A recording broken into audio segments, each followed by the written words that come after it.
জাতীয় বা রাজ্য সড়ক নির্মাণ হোক বা রক্ষণাবেক্ষণ, সব কাজই সম্পন্ন হয় মানুষের দেওয়া কষ্টার্জিত করের টাকায়। কিন্তু সেই রাস্তায় প্রাণঘাতী হয়ে উঠছে প্রশাসনের প্রশ্রয়ে ও ঔদাসীন্যে, ওভারলোডিংয়ের কারণে। এর বিহিত করবে কে? সবাই চুপ। তাই রাজ্যের মানুষের স্বার্থে এগিয়ে এসেছে national bureau of social investigation and social justice.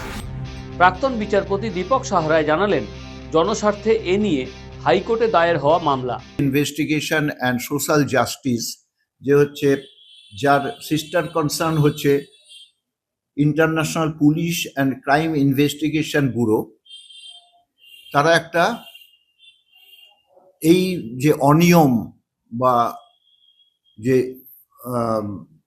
আইন বিরুদ্ধ কাজ সেটা রুখবার জন্য একটা পাবলিক ইন্টারেস্ট লিটিগেশন মহামান্য কলকাতা হাইকোর্টে করা হয় এবং এর গুরুত্ব অনুভব করে একটা অর্ডার, একটা ইন্টারিম অর্ডার দেওয়া হয় এবং সব district magistrate, superintendent of police এবং আদার ট্রান্সপোর্ট ডিপার্টমেন্ট সবাইকে একটা নির্দেশ জারি করেন যে তারা এটা যেন সিরিয়াসভাবে নেওয়া হয়। কলকাতা হাইকোর্টের আইনজীবী অভিজিৎ চক্রবর্তী জানাচ্ছেন, মামলার গতি প্রকৃতি।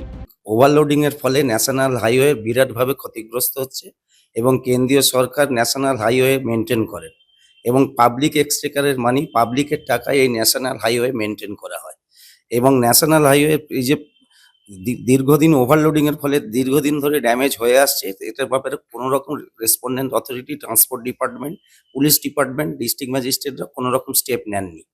তার জন্য বাধ্য হয়ে national bureau of social investigation and social justice হাইকোর্টে পিল মামলা করেন। 3rd July 2025, honourable my lord justice Somen Sen and honourable my lord justice Smita Das Dey order দিয়েছেন যে সমস্ত ডিএম, সমস্ত এসপি এবং ন্যাশনাল হাইওয়ে অথরিটিকে এ ব্যাপারেতে স্ট্রিক্ট নজর দিতে হবে, কড়া নজর দিতে হবে। বেহাল রাস্তাঘাট নিয়ে বিব্রত সাধারণ মানুষ national bureau of social investigation and social জাস্টিসকে ধন্যবাদ জানাচ্ছেন তাদের এই উদ্যোগের জন্য। এই পদক্ষেপের জন্য আমরা দীর্ঘদিন অপেক্ষা করেছিলাম, কিন্তু আজকে এই সংস্থা এত বড় পদক্ষেপ নিয়ে এগিয়ে চলছে যাতে আমরা সবাই একত্রিত হয়ে এই সংস্থার পাশে এসে দাঁড়াই। Bureau report, Bangabarta.